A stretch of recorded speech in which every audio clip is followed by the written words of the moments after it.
So again, Asha, thank you for this whole weekend, and thank you for participating in this format. So I'm going to pick up, and it's going to eventually morph into a question. The question that came up yesterday about those oscillations that we experience in the spiritual path, that we can be real disciplined and real faithful, and then something happens, we lose our discipline, then we get back on this oscillating dance that we do with our spiritual practice and with the divine.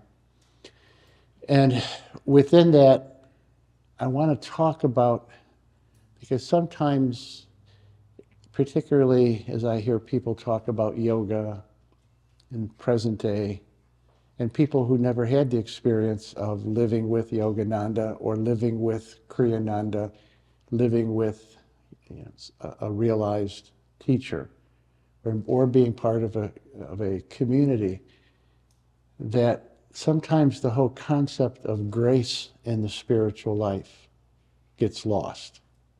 And let me just give a simple definition of grace. It's divine energy, typically emanating from a spiritual master in the body or out of the body. And again, I'm going to connect this to this oscillating challenge that we all face. Most of you know that one of my spiritual mentors, I'll say on the Christian side of the equation, he's still in the body, Father Richard Rohr. He's a Franciscan priest. He has a center in New Mexico. And I've shared this story before, but it's worth sharing again. The first time I ever went to visit him in New Mexico, I was literally 30 years old. It was 40 years ago. And he's in Albuquerque. He took me up to Santa Fe. And there's a kind of a strip there in Santa Fe, if you've ever been there, where the Native Americans sell their different wares and so forth. And so he took me there. And we went to one of the little stations where they were selling carpets. And he pointed out that every carpet, there was always one corner that was frayed. And he said, "Do you know why that is?" And I said, "No, but I think you're going to tell me." And he said, because the Native Americans believe that it is in that frayed, imperfect part of the carpet that the Great Spirit enters. And what he went on to say, and it's certainly been my experience, that it's our point of limitation. It's our point of our wound, where the Great Spirit, the Holy Spirit, this divine energy, the blessing of the Guru enters us. And I want to connect this with this whole issue of oscillation and failures sometimes, or what appears to be failures in the spiritual life. Again, because I think we have this notion that, I'm meditating every day, and if you've been initiated into Kriya Yoga, I'm doing my Kriyas, and it all works, and it's all perfect in its own way. And I am practicing these austerities, I'm practicing the yamas and the niyamas. I am striving to get to self-realization and God-realization. And it works for a little while until it doesn't work. And then we can be very hard on ourselves that, well, I must be doing something wrong. I must try harder. And we try harder, and it works for a little while until it doesn't work. And this is where the concept of grace comes in. And yes, and on the spiritual life, we have to live with paradox. So on one hand, we do our best to do our best. We stay faithful, we persevere was the word that Asha uses. And at the same time, to realize that we need grace, and grace is a gift. And that grace tends to enter us where our weak spot is, where we acknowledge a need for something greater than ourselves, for a higher power. And I'll just say in my own spiritual practice, those of you that are part of the Assisi Institute, I do my kriyas like a warrior. Vicky will tell you that. I sit in my chair. First thing I do is thank God for 10 things every day in my life. And then I jump into my kriyas. So I think I have that perseverance part. And then I have my oscillations. And it's not either or, again, it's both and. Where the grace comes in is when I acknowledge my need for the Guru's blessing, for the grace. That I can only take myself so far. I need something larger than myself. And so what I have discovered is my woundedness, if I can own it and be with it and be honest without judging, and then take that woundedness into the presence of the Guru and the divine, then at some level, grace, this divine energy kicks in and takes me where I can't take myself. And I'm going to bring this to Asha, that she had the good fortune, the good karma of being in the presence of a realized Swami, a descendant, a lineage, disciple of Yogananda, who really channeled and was very pure vis-a-vis Yogananda. And so I think whether you would name it that way, you lived in a milieu of grace. Can you talk about, for you or for others, how this dance between effort and grace, this dance between perseverance and grace? And I'll just say it this way, one of my simple prayers when I'm oscillating in a not good way is Yogananda.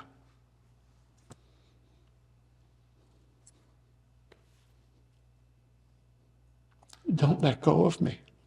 And he never has. For me, that's where the grace comes in. Just listening to you speak about grace and effort, I was realizing that we make effort, okay? If everything's going well, if you're feeling uplifted and you're feeling happy and you're feeling free, you tend to not think about whether you're trying or not. Do you understand what I mean? Part of what makes you feel so happy and so free is that you forget yourself. And you forget yourself because everything's going fine. You think about yourself when the problems are there, or you have now judged that you're not good enough, so you start suffering and start trying. I mean, it's a strange thought, but I was almost realizing that the very fact of having to... Okay, the reason people talk about grace so much is because something happens that you didn't create. And you just, and it starts moving you, and you know that you didn't create it. So you make all this effort, nothing happens, you think nothing's happening, and then all of a sudden everything's fine, and then it goes away. You think the way to get it back is to tensely work again, but it's almost that anxiety about self that starts blocking the flow. And then in a certain sense, when you asked that question, the beginning, I was trying to say the very anxiety about not being good enough creates the conditions in which you feel not good enough. So you get yourself really trapped in something. And there's a long story. I won't tell the whole story, but it's when Narada is sent down by Vishnu to find the good devotees, and he finds an old sadhu who's been meditating forever, and goes back to Vishnu and tells Vishnu about this old sadhu, and Vishnu doesn't even know the old sadhu who's been meditating so fiercely all this time. And then Narada tells him about this sort of drunken guy who's trying to put a post into a hole, and he's too drunk to even get the post into the hole, but he's in love with God. And he looks like nothing to Narada, but the Lord says, oh yeah, I know him well, because he lives in the joy and the joyful presence of God. He's not fighting all the time to get into the present. On the other side, if if you don't work hard, nothing happens. Because if we just float on the subconscious, years ago, I've been in this field for a long time. Years ago, there was one of the popular gurus who then faded away, who was extremely popular for a while because his teaching was, just do whatever you feel like doing, but just call it spiritual. And it was immensely popular. But that doesn't work. An ironic feature of community life that I've seen many times is, and it's happened to me personally too, as well as I've presented it to others. I'll see someone and I'll say, "Oh, you look so well. You just look so bright." And they'll look at me and they'll say, "I'm having the worst month of my life." And I've had it go the other way when I was just absolutely miserable. And someone says, "Oh, my goodness, I've never seen you look so just radiant." And I realize it's what you're saying. It's like I have to work so hard. I'm working so hard to stay in the light, or I'm just so collapsed by it. But it's been so consistent over many years that the same thought has come to me. We're our own worst enemy in a certain sense, because so often self-concern is what actually blocks the flow. Not the actual things we're doing and not doing, but the way we allow it to pull down our receptivity by self-concern. It's ironic. But that is the way it works. God is the doer. It's as simple as that. I was also, when you were moved to tears, I'm going to be moved to laughter when I put it this way, about just you're praying to Master not to let go of you. Master has that poem, God's Boatman, I believe it is, where he says, "I'll come back 1,000,000,000 times if necessary, on bleeding feet over crags of suffering." I mean, he's very, very vivid. "And I'll just come back again and again as long as one stray brother is left behind." I say to myself, I'm sorry about your bleeding feet, Master, but if I'm left behind, you're going to have to come and get me. And I sometimes say, I don't care if I'm the last name on the list, I'm on the list. But that's the truth. I mean, it really is the truth, that they won't give up. You might give up, but they won't give up on you. So let me take that a little bit further. The ego, and I don't want to demonize the ego, but it has this really insidious approach to things. So we get on the spiritual path, and often initially there's that period of everything seems to be easy. Every prayer we speak, it's answered. And the ego kind of says, this is really good. I like this. And then what happens is the ego usurps the spiritual process. And then it sets up these high bars that are virtually impossible to reach. And then when we don't reach them, then what kicks in is the tyranny of the ego. And the tyranny of the ego is that critical, tyrannical voice. And part of the process is twofold, is to recognize that that voice has nothing to do with God, it has nothing to do with the guru, it has nothing to do with anything good. It's just the tyrannical voice of the ego. And so this is again, the grand paradox. The ego in you and me will never, ever be enlightened. It can't be. And everything that we think about the spiritual life, we're eventually going to have to let go of, because it's never what we think it is really. So when we have those moments of this vacillation, oscillation, again, this is the paradox. And I'm not saying we ever indulge our weaknesses. That's not what I'm saying. But recognizing that at the egoic level, failure is part of the process. Okay? Failure is part of the process. There's a wonderful line from St. Paul in the first letter of the Corinthians, where, now connected to a Yogananda story, where he's taken up, he has this vision, he's taken up into the third heaven, he says. And he saw things, heard things were so wondrous, he's not even allowed to repeat them. He didn't know if he was in the body or out of the body. But then he said afterwards he was given a thorn from the devil, from Satan, to keep him humble. And the metaphor he used was a thorn in the side. And he said he prayed 3 times for God to take it away. And then he's quoting God's response to him. God said, "No, for my power is manifested in powerlessness." And so St. Paul, who was able to, he raised somebody from the dead. I mean, he wasn't some low-level spiritual teacher.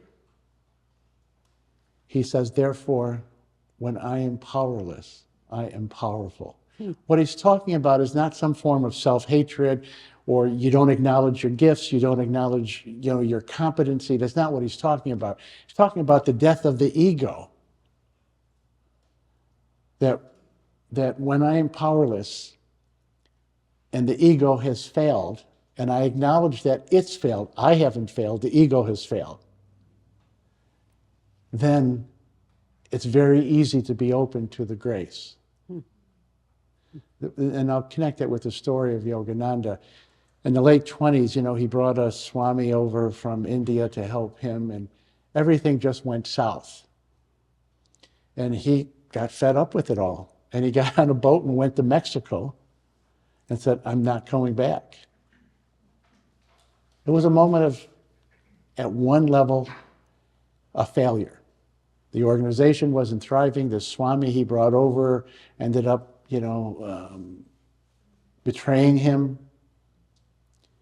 And he was on the boat, and he, at a moment of his weakness, and he said the Divine Mother said to him, go back. Go back. It was the Divine Mother, her grace, that buoyed him and gave him the strength. So when I say that our egos are not going to be what is enlightened or self-realized or God-realized, I mean that quite literally. And again, it's that fine line when we realize the limitations of the ego, the failures of the ego, they're really invitations to grace, to union, so that greater, higher power can descend in our consciousness and then really becomes the motivation in our life, becomes the inspiration in our life. When you first start on the spiritual path, you hear about perfection, and you think that you're going to take this personality you have and make it perfect. And we start trying to always be nice and always be kind and always be calm and always be meditating. It's like we think of ourselves, our self-definition is this one that we know, and we try to perfect it. And I worked at that for a long time, and it's pretty hard to do. And then I finally, by circumstance, primarily by intense service, at that period of time, I was running the kitchen for our retreat, which was also feeding the community, 30, 40 people, sometimes more, 3 meals a day, 6 days a week. And the only helper I had was extremely sweet, but she didn't have her full intelligence. So she wasn't somebody I could fully rely upon. So she was my assistant. And then on the days that I wasn't cooking, I drove this big truck into town, did 20 loads of laundry. This was way at the beginning. We had no laundry facilities. I did 20 loads of laundry, bought all the groceries, drove the truck back.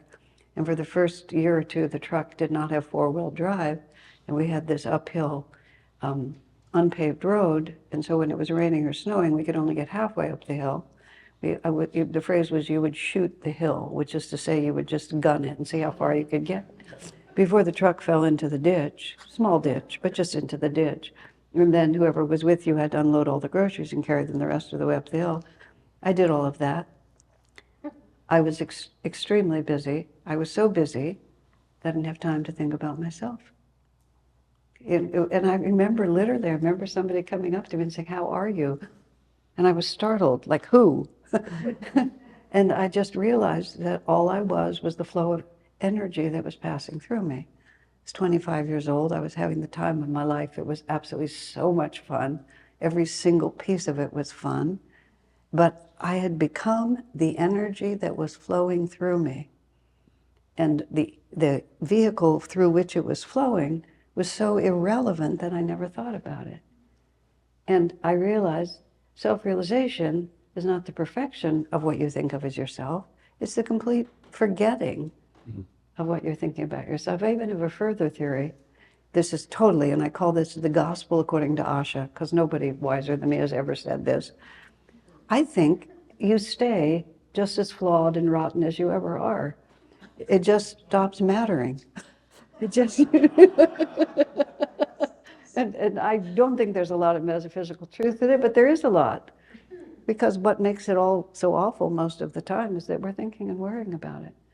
And as soon as you stop worrying about it, even if it's a little not what you want it to be, it just doesn't make any difference. It's just a tiny little smidgen.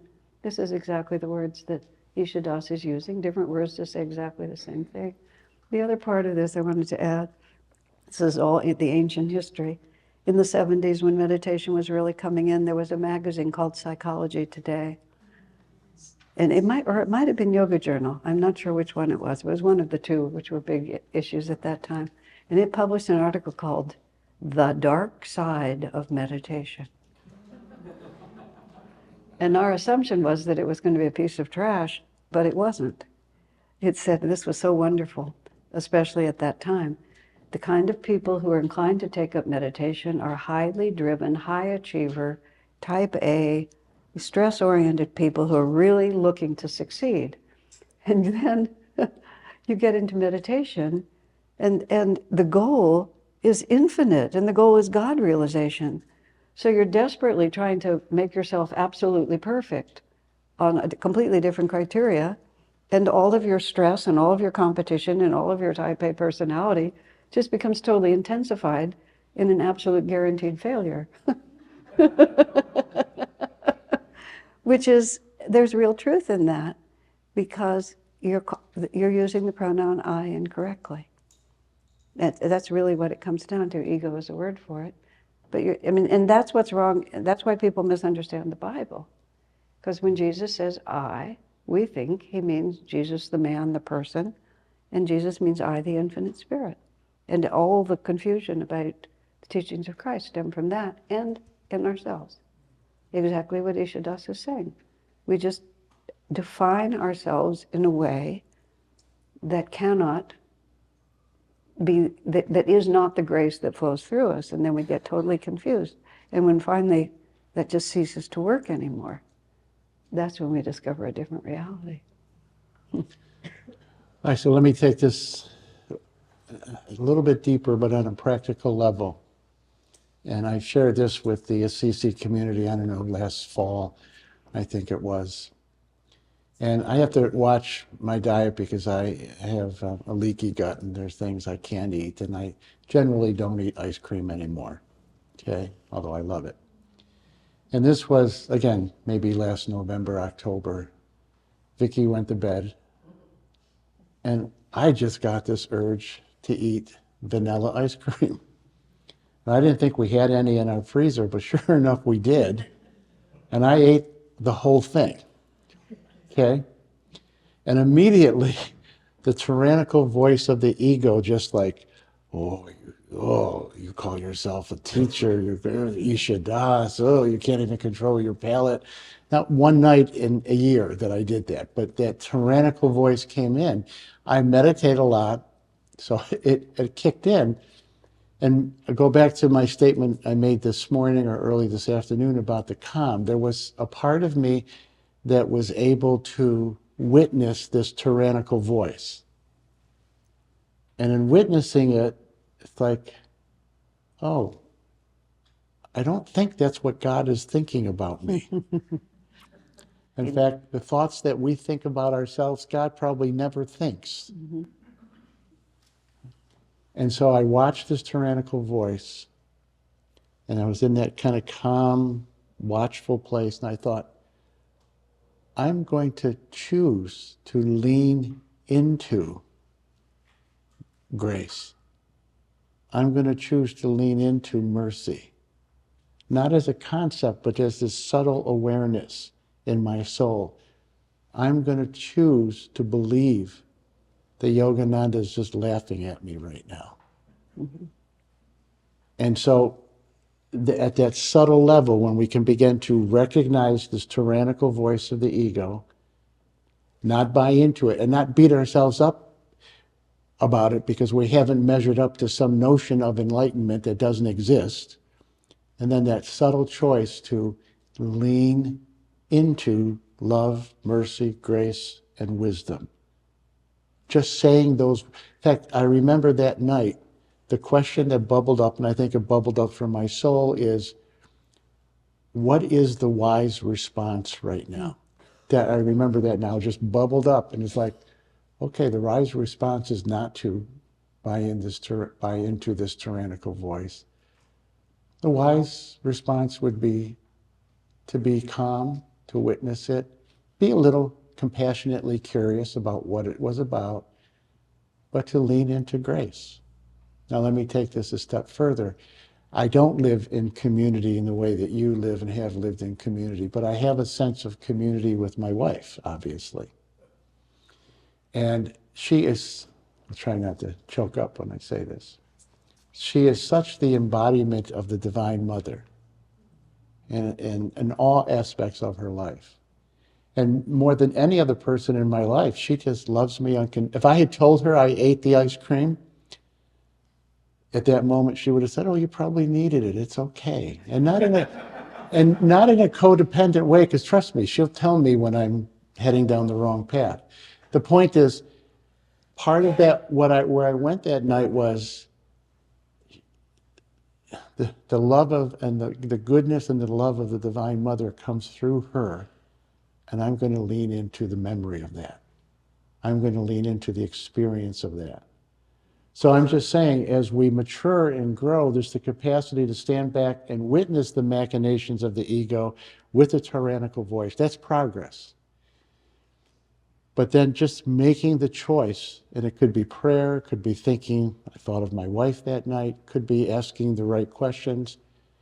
Not, why am I so bad? Why am I so stupid? Is there something, God, I can learn from this? What is your wisdom? What is your grace? What is your guidance? To make that choice to lean into the light can short circuit and pull the plug on all of that egoic stuff. Okay. One more thought with that. Somebody in the Assisi Institute said this a long time ago. She said, I hardly believe what I think anymore. And that's a nice mantra that I pick up, like, I hardly believe what I think anymore. Especially when you have that discernment, where is it coming from? From darkness or from light, from fear or from love? The Michael Singer, who had some best-selling books, he's a disciple of Master. I'm not sure he makes that clear in his books, but he is. And he had that wonderful image where he said, there's always a voice talking in your head, which we tend to identify with, but if you think about it for a minute, there's also somebody who's always listening. So which one of them are you? Are you the voice that's talking, or are you the voice or the part of you that's listening? If nobody's listening, you wouldn't hear it. And then he said, we should consider our thoughts to be like a roommate who drinks too much and talks too much when he's drunk. And if your drunken roommate is talking to you, you're not going to take him seriously. But we take our own thoughts very, very seriously. And a great many of them deserve no respect. But, or even sort of, as Isha Das is saying, you just observe it. Look at me, I'm freaking out.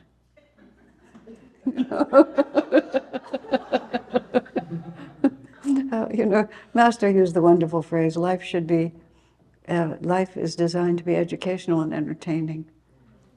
And sometimes I've used the part that when something awful happens, well, that was entertaining. you know, in the sense that it was absorbing. You go into a movie where a lot of awful things happen and you're totally absorbed in it. Well, that was entertaining, and then I hope to make it educational. This is such a, these are, the simpler that you make the tools. I mean, there's a difference between things being simple and being easy. Because they're not easy, we assume they must be complicated. But they're not complicated, they're exceedingly simple. And so the simpler we make it, you know, just do a little better than your worst. And that's, and I suffer because I'm standing around asking myself how I feel. And I'm talking that from a certain foundation of emotional health. I'm not, you know, we're not talking about suppression or fear.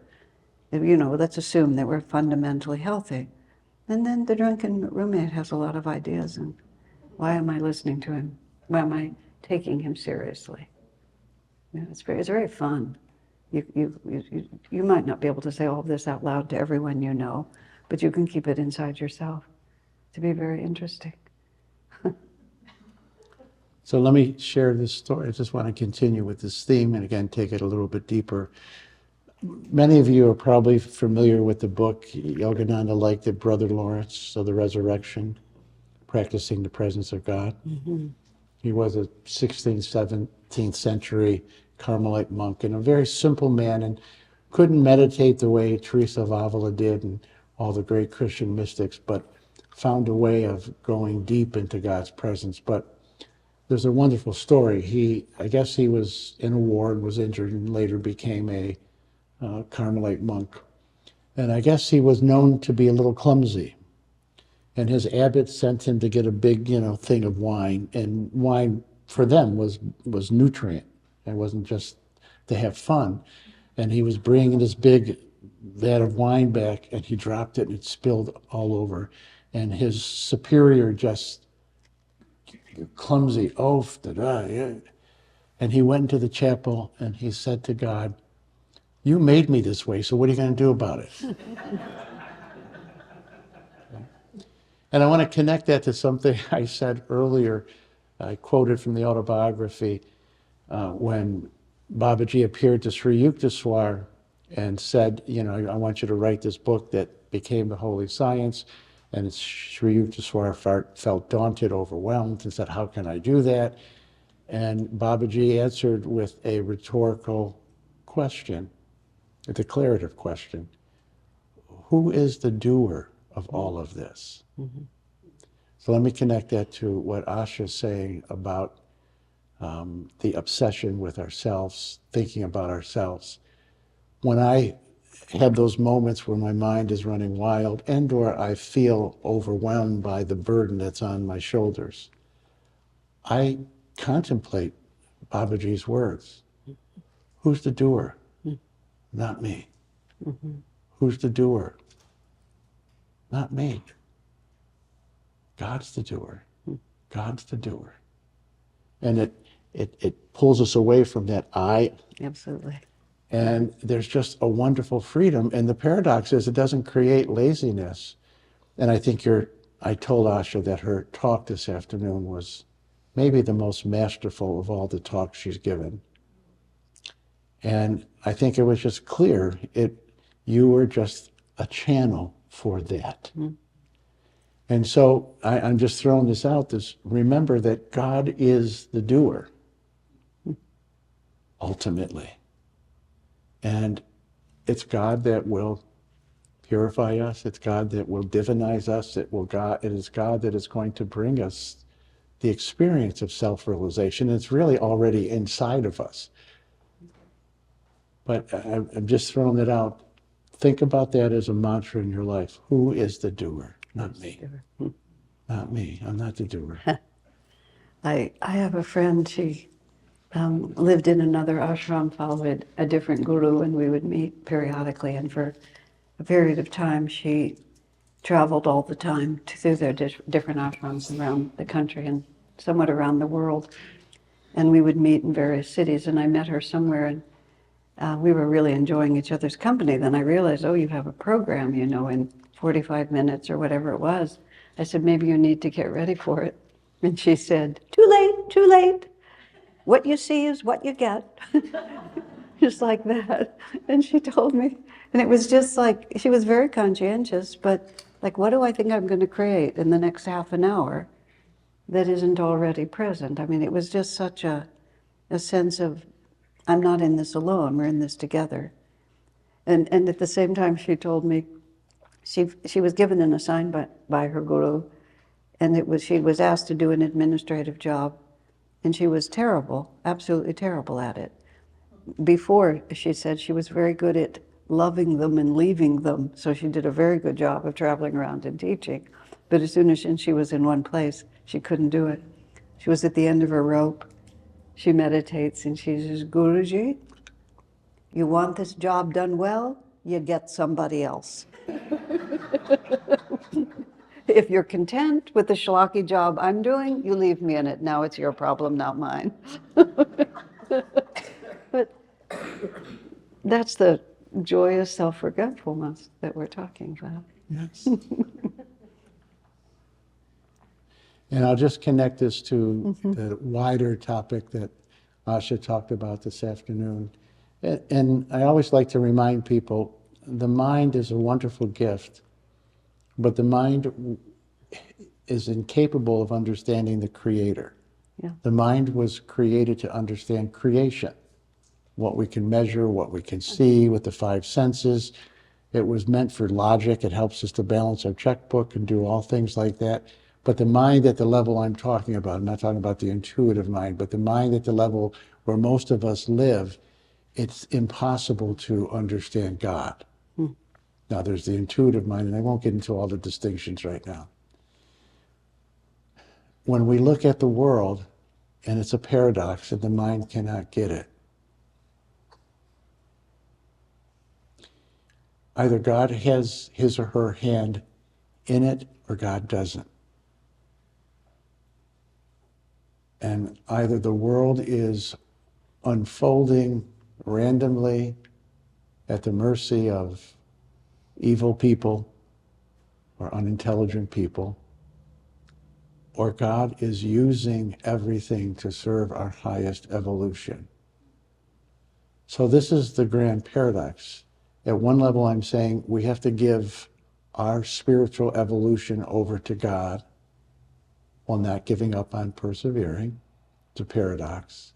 We have to give our enlightenment, our self-realization over to God.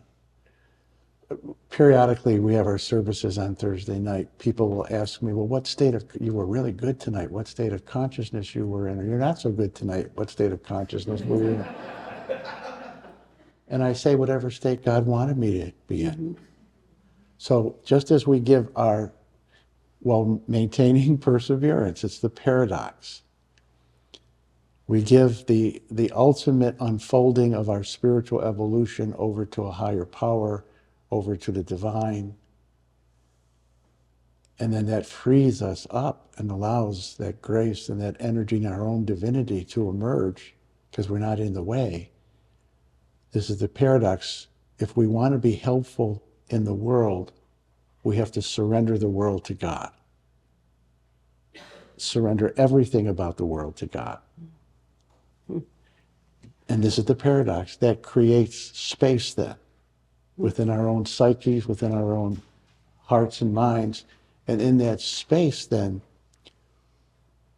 God can then guide us, intuition can guide us to know what our place is in the world. And the best example, and I'm so glad that the school you help out with in Palo Alto, they honored Martin Luther King, right? And again, those of you that are in the Assisi Institute know that he's one of my heroes. I was 12 years old when he was assassinated, and I just remember it. It's so fresh in my mind. I've named my Patreon program Soul Force, and I got that term from him, and he got that from Gandhi. But, you know, people will say, well, we have to do something. And this is what I love about Martin Luther King. In his own way, he first surrendered the world to God and civil rights to God. And in that surrendering came the wisdom that ultimately the path forward is soul force. The path forward is truth and love. That's what soul force is. And only truth and love, not our anger, not our human cleverness, only truth and love is going to bring about the results that ought to come about. And so he was surrendered to love and truth. And one of the hallmarks of his teaching, he said, especially when you're dealing with people that are on the other side that you perceive as your enemies, he said, remember, the ultimate goal is to welcome them back into the beloved community. That's not the ego speaking. That's the soul speaking. That's God through the soul. That's soul force. But he got there because he realized that human beings on our own, we're not going to be able to create it. We have to surrender it to love, to truth, which is God in time and space. And out of that surrender, we can be guided to do what we need to do or not do what we don't need to do. But it all hinges on that absolute surrendering of the world over to God, creating that space, and then listening. Swami Kriyananda in a satsang in India one year, he said, he often used the image of the stillness and the oneness of spirit, and then creation is the vibration from the center. It always emanates from the divine, but this is the duality. This is the Om vibration. There's lots of metaphysical things to say, but that's the basic. And when we push things way in one direction, they go back in the other direction. If we overindulge, and then we suffer from that, and if we're always playing the opposites. And because it's vibrating, it's incredibly complex, just stunningly complex. So we get the idea in our mind that if the creation is so complex, the creator must be the most complex at all, when in fact it's exactly the opposite. Because as we get closer and closer, and this is what the experience of meditation is what happens is you get closer and closer to silence and stillness, and the oscillations begin to stop, and so it gets simpler and simpler instead of getting more and more complicated. That's why saints become childlike, and not at all unintelligent or uninsightful, but they become childlike because it has become so simple that all of this details, all of these ideas, they're just not relevant. And that you come down to God is love, which sounds, at first, when you first hear it, it sounds oversimplistic. When you finally hear it, it is the simple answer, because everything else is lost except that oneness. This again, it's very, very simple. The next morning, it was interesting, after that satsang, Swami brought up that same idea again, and he said, I have a feeling people didn't realize how important that was. They didn't realize how important what I was saying is, because we become less and less. This is the same as where we started. This complicated personality does not become perfected. It just ceases to be relevant. And it's abandoned also because it's based on the vibration of movement. And when we come to stillness, Swamiji said something interesting that, of course, I can't verify. He could only say it. He said, in the moment of complete enlightenment, he said, just for a moment, he said, there's this intense feeling of loneliness because you realize that there's only one reality. And so he said, you have this intense feeling of being completely alone. He said, but before that can take over, you're flooded with bliss. And you realize that in that singularity is where the bliss comes. Isn't it just interesting? Vivekananda, when he was asked why God did something or another, he cleverly gave the non-answer. The level of consciousness which asks the question is not capable of comprehending the answer. Which is what Isha Das was just saying to us. Yeah, there's, I think it's the prophet Elijah from the Jewish scriptures. And I think it's a key moment in the evolution of spirituality in the West. The East has always been ahead of us in the West, but I think this is a key moment when Elijah says he heard the voice of God, but it wasn't in the earthquake, it wasn't in the fire, it wasn't in the storm. It wasn't silence. It was in the silence, exactly. It wasn't stillness. Uh-huh. So for me, what meditation has evolved into, even though I do the kriyas like a warrior, but after I'm done with the kriyas, and for me this is, I hope this isn't kriya heresy, this is the... You'll get on that list too. Yeah, I'll get on that list too. There's a class I teach online, and it's not our local people, it's people from another area. And I mentioned that God was love. Uh-huh. Oh, you can't say God is love. God is this absolute. So, yeah, I'm on that list now. But then it's sitting in the stillness, and sometimes it's the Om and leaning into the Om, sometimes it's peace and leaning into the peace, or sometimes the monkey mind just kicks back in, and if I stay at that point centered in my heart, and maybe I will say Yogananda's name, a magic happens, a grace happens, the heart opens, and the stillness is there. Mm-hmm. And I know that whatever good I achieve, it's because of the stillness and what comes through that stillness. Maybe I'll close with this story, and then Asha comment, and then we'll take questions. Okay. Some of you might be familiar with Therese, the little flower. She's an important saint in the 18th century. And her whole approach was, she called it the little way, okay, the simple way to God.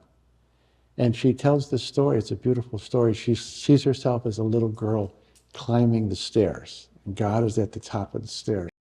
But the stairs are very steep, and she can't get her legs up, and she wants to get up there so earnestly.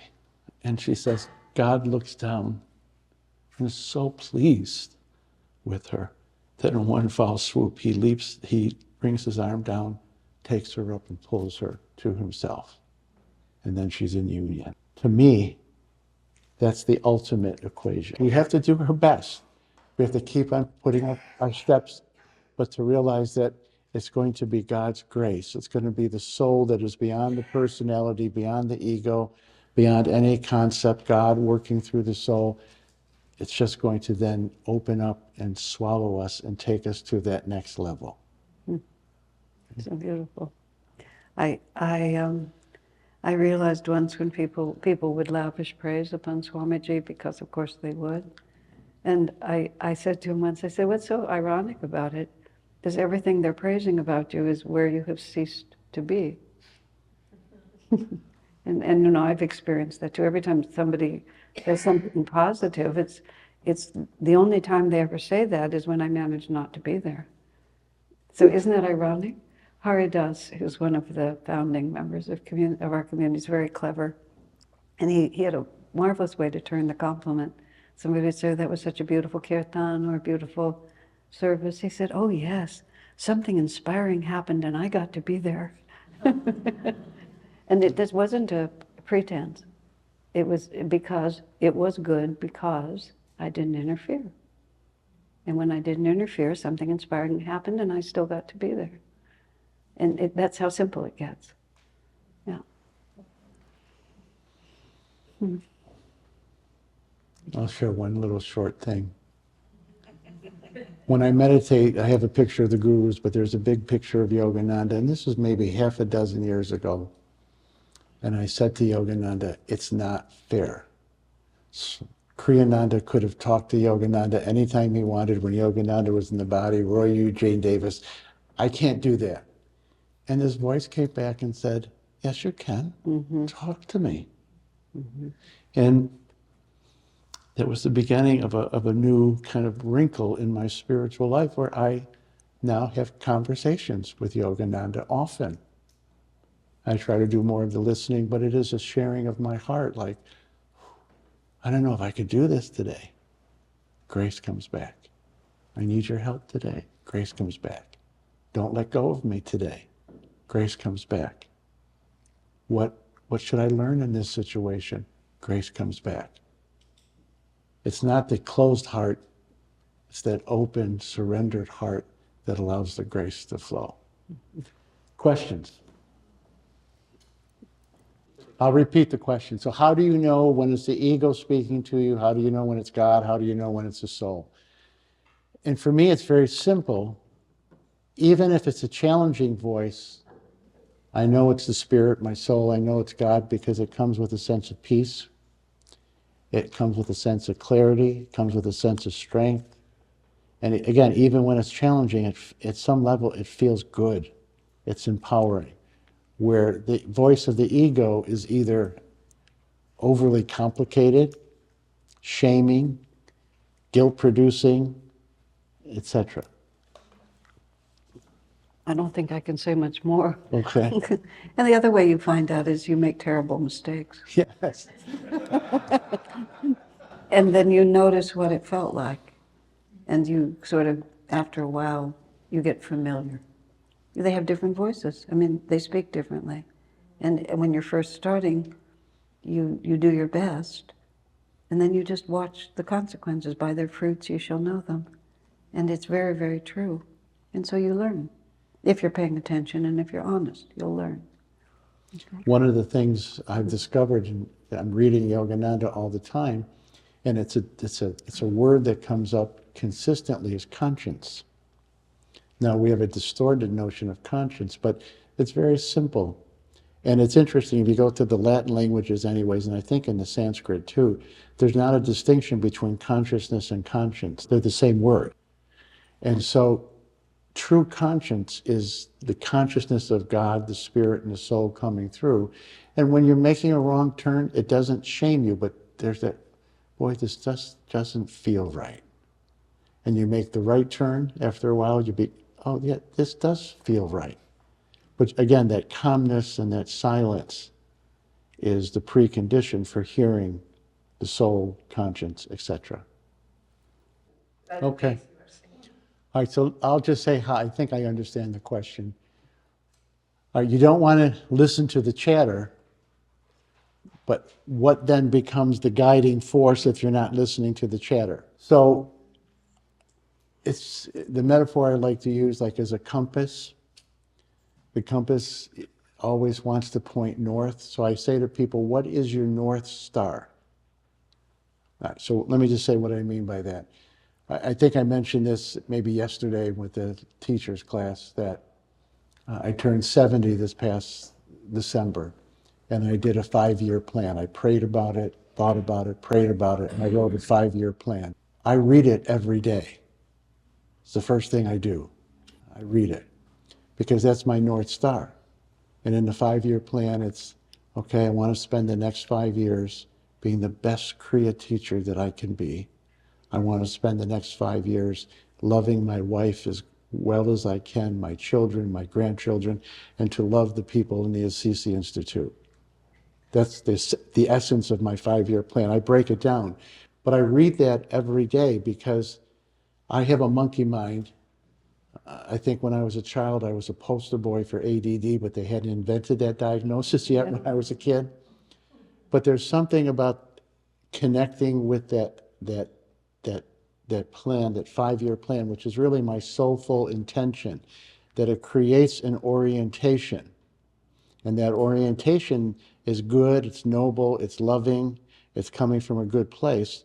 And so that orientation allows the inspiration to come, the guidance to come. I know what decisions to make. And when something comes that interferes with that, oh no, this isn't part of the plan. This isn't what I'm being called to do. So for me, and I don't mean that, in an overly aggressive way, but it's just a clarity that this is what my life is about. This is what I have been called to do in my life. And does this fit into it or doesn't it? Mm-hmm. But again, there's something about that clarity then that opens us up to the flow of more inspiration and grace, particularly if you have that silence and stillness along with the prayerful, soulful intention. Then life tends to organize around that. And again, you recognize when the voice is taking you in a different direction. Is that helpful? And I'll tell you, I've learned some of that over the years just watching my wife. She wakes up every morning. She doesn't have to do a to-do list because she is just so focused in a very sattvic way, high-minded.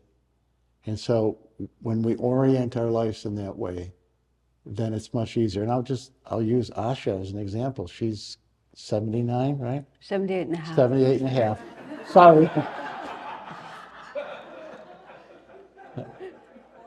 But, No, 78 and 3/4. okay. Can I say you're 79 minus a quarter? Any way you want to I'm put just it. teasing you. But I mean, I look at somebody like Asha, and she still lives her life every day very intentionally, very purposefully, serving something bigger than herself, and that is so woven into the fabric of her personality that that has to have the effect of overriding the voice of the ego. So the more we commit ourselves to the good out of love, not out of shoulds and guilt, but I want to be the best father, the best husband, the best whatever I can be. How can I be God's instrument in the world today? If that's our intention, that in and of itself will quiet the ego. And it develops this intuition and this clarity and this wisdom. Oh, I think you've said it exactly perfectly. I mean, I didn't know how to answer that, but he did. But that is exactly what I do, have done, without thinking about it like that. I have a pole star, and when that a pole star for me is really Swami Kriyananda, but it's like everything. When I met Swamiji, there became a fixed point on the horizon. And prior to that, my life was very active and utterly confused. I just never knew what to do. I never knew when to do it. I was just running in circles. The mere fact that there was a fixed point, exactly what you're saying. And then that's the issue. You don't just sort of randomly discipline all this. You have a fixed point and you have a point of reference. And the simpler you make that, this is my dharma, this is what I have to do, these are the things I have to do. Does it fit or does it not fit? And it's not as complicated as it sounds. It actually gets quite simple. That's the whole thing, simplify it. I have to serve my family, I have to take care of this, I have to go to work, I have to serve the people at work, whatever it might be, but it's just this I have to do. And if it distracts from it, then we don't do it. That's all. Or we regret it and realize why we don't do it. Because you have a measuring stick. Yeah. And I'll share this experience I had. I had a very crazy, difficult childhood. My mother died when I was 12, yada, yada, yada. Not important. But when I was the week of my 16th birthday, I went on a retreat and had a profound spiritual awakening. It was in December, like I said, right around my birthday. Make a long story short, 6 months after that, I went to live with a foster family because I was literally homeless. And it was a big adjustment. I grew up in the inner city here. They had a farm out in the country, and I ran my life. Even after my mother died, I was the alpha male with my father. And I did whatever I wanted to. I quit high school. I mean, I just ran my life. And so the first 6 months living with my foster family, and they're wonderful people, very devout Catholics. They don't quite understand me, but they love Vicky, so they think I'm moving in the right direction. I said to Vicky, they like you and love you more than they love me. And she said, of course. No, she doesn't. But I remember when I was used to on a Saturday morning getting up 12 o'clock, 1 o'clock in the afternoon, going down to the basketball court, shooting hoops with my friends. That was my life. Well, then he would knock at the door at 8 o'clock in the morning on a Saturday, and it was a farm. We had chores. And he said, come on, have breakfast. And he was a real alpha male, still is. Come on down, have breakfast. We have chores to do. And one day I was depressed and I was moody. And I came downstairs and I said, I'm not in a good mood today. I don't want to do the chores. Can I just, feeling kind of blue. And he was very patient with me most of the time, but I'll never forget it. He said, nope, we got chores to do, then you can feel depressed.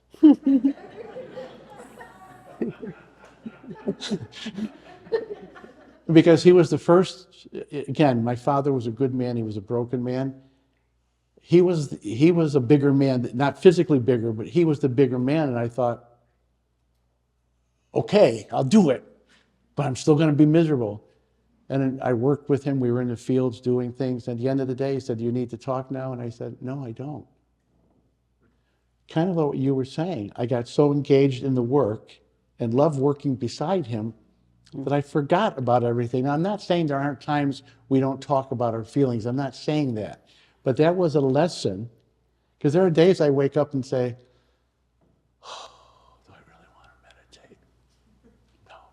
Do I want to go down in my basement and do my exercising? No." And I remember my foster father saying, "You can process your feelings after you get done what you need to get done." And then I push through and I meditate. That's the perseverance. I go down and I look at the weights and stuff, and it's like, oh, I push myself to do it. So again, it's having that focus. Other questions? Well, you know, okay, what you're talking about is there are no bright lines. You know, like, of course, honest introspection is a good idea, and honest appraisal of self is a good idea, and motivating yourself with common ideas. So it's a flow of energy. It's not these tidy compartments where this is this and that's that, and this one comes from here and that one comes from there. You can't do that. It's a flow of energy.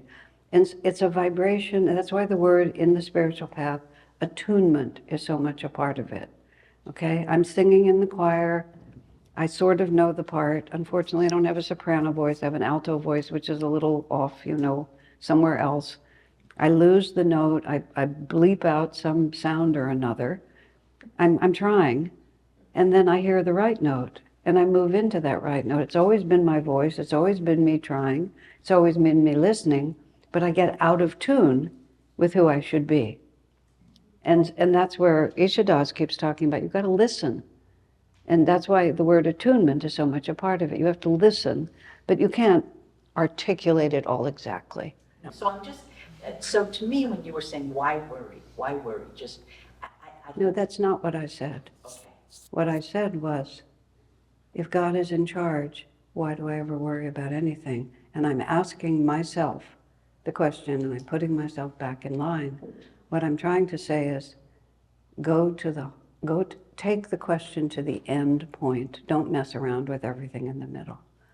I mean, but it's exactly what you're saying, which is I watch myself become out of tune with where I intend to be, where my goal is, and I can say a whole lot of things about that. And there are certain stages of getting to know yourself where you don't know who you are, you don't know why you feel what you feel, you don't understand yourself at all. Then you have to examine those whirlpools, because otherwise you're just completely out to lunch all the time. But once there is a certain level, and that's a prerequisite for this whole conversation, Yes. once there is a certain level of self-knowledge, self-understanding, and self-honesty, where I have a really good idea of who the goofballs are inside of me who are causing all the trouble, I just notice them, and then I start singing the right note again. Mm-hmm. And so the process sounds really simple at that point, and it is to a certain extent. At that point. And if you're before that, you have to do something else. Right. So, But let me add one more piece, because you brought up a point that's relevant to everyone. You know, you start karmically where you start. And to me, if you're born into a situation that's challenging from conception, you know, it means that this is karma that I'm not going to be able to avoid in this lifetime. This is going to become so uncomfortable that I'm going to have to deal with it. And it's easy to say that's bad because it's so hard, but it's really good news. This number is up. This number is up. And there's, you know, I've been trying to avoid this for a really long time, and now I never have an instant of this incarnation when it's not there. So it's very hard. And then you have to work with it as it is. You can't just be working with somebody else's karma. You know, and a lot of times we're so afraid of the karma that we have that we try to work out somebody else's karma because it just looks easier. And what do you know? And it never works. Never. And let me just, and this is not just for you, I think it's for everyone, and there's two people in the back that had their hand up. We'll get to you in a second. It's in Yogananda's introduction to the Bhagavad Gita, where he says, from the moment of conception to our last breath, there's some battle that we will have to be fighting. He goes through psychological, environmental, and the whole Bhagavad Gita, as you said earlier, it's one of those quote unquote holy wars, but it's really a reflection about the war that's within all of us. So again, I had lots of wounds as a child, and they're still floating around. I can't ignore them, they're there. But increasingly, I deal with them from a higher place. They're there. And this is where prayer and meditation and surrender comes in. I deal with them from a higher intelligence, a higher love, a higher consciousness. The Assisi people have heard me tell this story again many times, so I apologize, but Richard Rohr, again, this Franciscan priest who has been a spiritual father figure to me, one of the key moments in my life, I remember where we was close to Sinbad's. We were driving down that street. Sinbad's is a restaurant here. And I was maybe 36 at the time. And I was in therapy every week to heal my inner child, yada, yada, yada, yada, okay? And I remember he turned to me, he said, you know, it's a good thing you had the childhood you had. I said, you're kidding me, right? And he said, he was very compassionate. He said, but you know, you're so gifted, you're so intelligent. That part I fooled him on, but he said, you're so gifted. If you weren't wounded, you'd just be a yuppie making lots of money and contributing nothing to the world. And instead, you've become a wounded healer. And it wasn't like all of my psychic pain went away that moment. But it was a light bulb went on, and it has to do with karma and dharma. I thought, holy cow, maybe the childhood I had was the childhood I was supposed to have. Even the trauma was all part of the plan. And I'm not really a victim. I have to work through it. But I'm not a victim. And God is using it to bring good. And so that is my orientation with my demons. All right? That they're the wound to which the light comes. Kim, did you have your hand up? Or? The question was, in all our years, collective years of spiritual practice, from asking each of us, what are the two most important things that have helped us the most? And I'm going to let him answer first while I think about mine. No. Thank you, Asha. Well, one of them is what I just shared, that the childhood I had was the childhood I was supposed to have, and somehow, in a way that doesn't make sense to my logical mind, it was the best possible childhood I could have ever had. Okay? I wouldn't want it for my children, but it was so that surrendering and seeing it through the eyes of faith, that's one. And the other one is just, it's in the same ballpark. It's very simple. And I do a lot of, don't misunderstand me, although I read less and less because I don't need to read. I'd much rather pray than read right now. But over the years, I have read and studied. So I don't mean this in a passive way. But what really matters is my communion with God. What really matters is my connection to Yogananda and to the gurus and maintaining that connection. That's what matters the most for me, and everything I do flows from that. So for me, it's just that simple communion with God and my gurus, loving them, letting them love me, maintaining the eye contact with them. To me, that's it. I would say exactly the same thing. Being a disciple, meaning someone actually knows, someone actually wants to help me, and the more I pay attention to that, and I have a very strong intellect, self-evident that I do. So when people say, well, don't follow your mind, just follow your heart, it doesn't work for me like that. And I don't think the mind and heart are separate. I would say the other thing that's really served me is to combine heart and intellect for clarity, to have crystal clarity. And if I'm confused, to keep working at it until the issue is clear. When I was having a very difficult time understanding what God wanted of me, and Swami guided me to understand that I knew perfectly well what God wanted of me, I just didn't like it.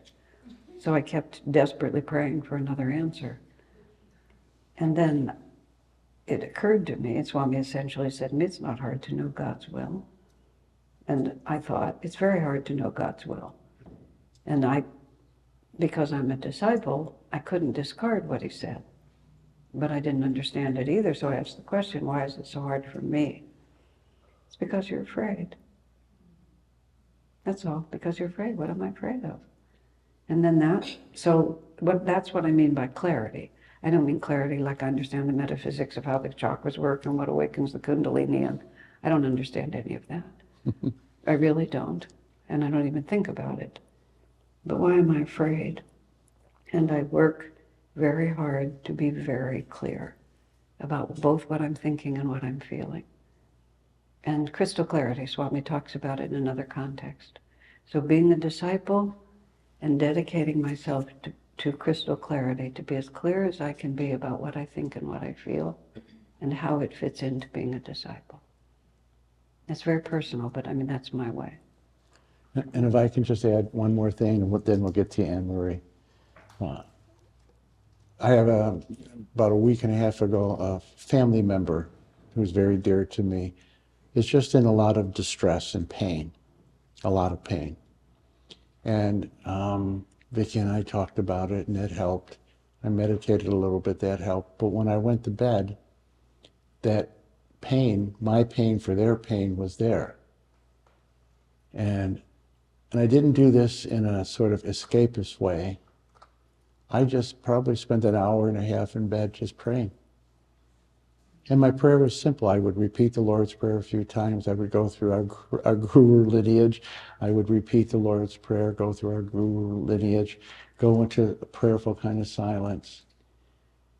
And I didn't get any voices. I didn't hear anything, any guidance for this person per se. But at a certain point, I just had that conscious contact back. And at that point, I could surrender it to God and wake up the next day and be as available to that person as I could. So for me, there's no reason to not pray about anything, or to not bring it to God and Guru. Okay? Anne Marie? It's a very human question, and we all go through it. I'll give you my best answer, and then I want to hear Asha's best answer. There are times I plow through it. All right? The Kriyas. I'm going to do them, and 3/4 of the time it creates a shift, and 1/4 of the time it creates no shift. And then I remind myself of what I tell everybody, that there's no such thing as a bad meditation. The second thing I had this day, maybe it had to do with this person that was a family member that is in a lot of distress. I sat down to meditate, and I just said, again, I got Yogananda, the gurus, Jesus, everybody's there. And I just said, I ain't doing any Kriyas today, okay? Let's just get that clear, okay? And I'm just going to go to my heart, and even though my heart was hurting, I just need devotion right now. I just kept on breathing into my heart, telling Yogananda, Jesus, I needed them. Help me. Thank you. I need you. And at a certain point, the heart opened. Now, sometimes it doesn't, and that's okay too. Just another day. But so, there's a little bit of fluidity like that. I really just sat down and I said, I'm not doing them today, okay? You just need to get clear about that. I'm not going to apologize for it. But I need your presence. And I just sat with my heart. And Vicki will tell you this, it's pretty much gone, but I went through a period of time 15 years ago, where probably for about a 2-year period of time, maybe 3 years, I would sit down and I would say at least half the time I felt intense pain in my heart. It wasn't physical, it was psychic. And I didn't know if I was doing something wrong. Nothing seemed to really help on a consistent basis. And then I read something from Teresa of Avila. I'm not comparing myself to her. And she talked about it. She went through a period like that. And she had a vision of an angel shooting a burning arrow into her heart. And then I got it.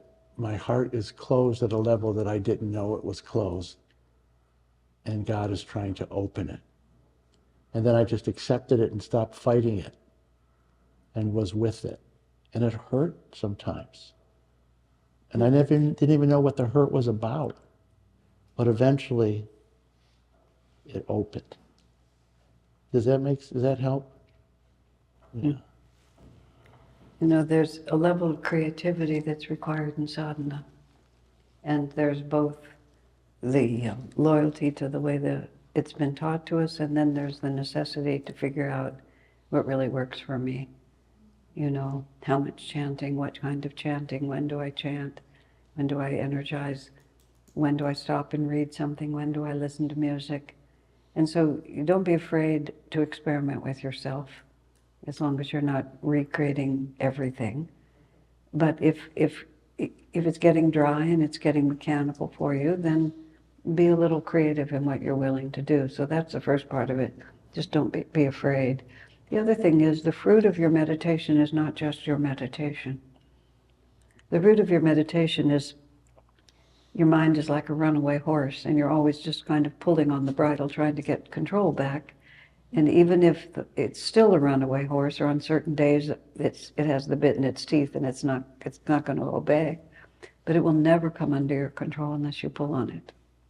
So even when you just think it's about the most deadbeat meditation you ever had, you know, or the shortest, you know, performance of the Kriyas ever, you know, you've done what you can do. And that creates a magnetism, a tremendous magnetism, because she's in there pitching, and it begins to reverse the pull in the other direction, and it also creates, you know, magnetism that'll come to you. That's the single most important thing. You can't be Vaishya about it. Vaishya is when I'm perfectly willing to put out energy as long as I get something back. There's not a bargain with God. We're not buying our freedom by the number of kriyas that we're doing. It's devotion. We're kshatriyas. Kshatriya does it because it's right. And you just do it because it's right. If you don't do it because it gives you anything back, or it does give you something back. And when it does give you something back, hallelujah, praise the Lord. But if it doesn't, still your whole life is changed by the fact that you meditate. And not because, that's where it comes from, is that you're just different.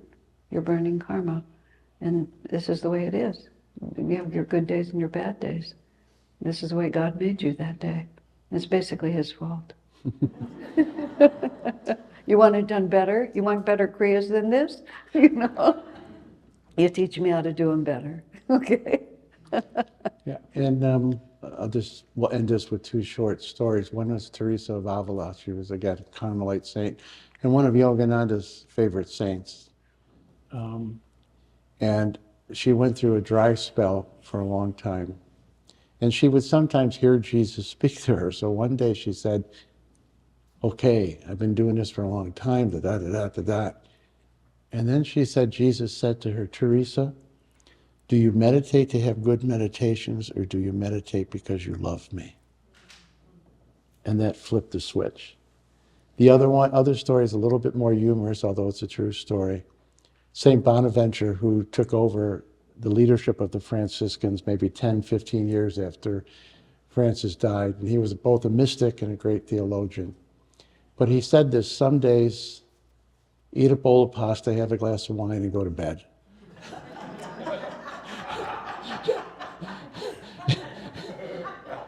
And wake up the next day, it's a new day. Or have a bowl of ice cream. That's called being creative with your sadhana. Yeah. And the other little thing, I mean this quite sincerely, and is maybe, I don't think this is Kriya heresy. I believe in the efficacy of the Kriya techniques. I mean, I practice them religiously 9.5 out of 9 3/4 days. Trust me, my wife will tell you that. But, how do I want to say this? What I've also come to realize, and they're very effective, and Yogananda was right, they're the jet way to self and God realization. However, what I've come to realize is that every time I say a simple prayer, I'm moving Kundalini up my spine. Every time I make an act of loving service to another person, there's energy moving up and down. The upper chakras are opening. Whenever I set the intentions on truth, beauty, and goodness, and I mean it sincerely, energy is moving, chakras are being opened. Okay? It's been wonderful. We're going to be here tomorrow morning at 10 o'clock. Same format, only without me. So I'll be here, but Asha will be. Dominating. Yes.